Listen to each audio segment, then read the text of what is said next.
जयराम ठाकुर ने आपके 2 मंत्रियों को हटाने की मांग की है। उनका कहना है कि सैनिकों के खिलाफ और देश के खिलाफ बयान दिया है दोनों मंत्रियों ने। देखिए, जयराम ठाकुर जी तो जिस दिन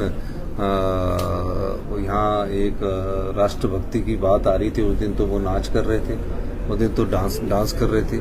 तो उनको भी सोचना चाहिए कि जब आप नाचते हो और पूरा देश गम में डूबा हुआ था, उस दिन राष्ट्रीय शोक था, उस दिन तो वो नाच रहे थे।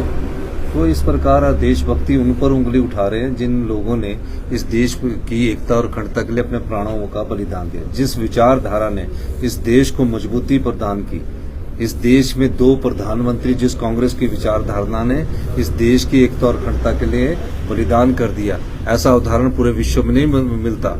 और एक मुख्यमंत्री का हमने बलिदान दिया है, लाखों कार्यकर्ता हमारे छत्तीसगढ़ में बलिदान दिया है। तो इस प्रकार की बात उठाना उनका अच्छा नहीं लगता, लेकिन उनको एक आदत पड़ गई है, मीडिया फीवर हो चुका उनको।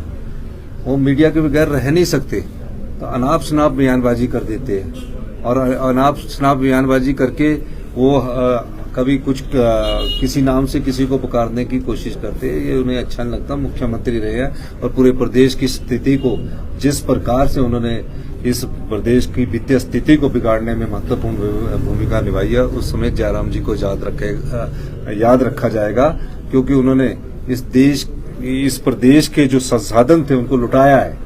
हम उसको प्रोटेक्ट कर रहे हैं और अर्थव्यवस्था को मजबूती प्रदान कर रहे हैं।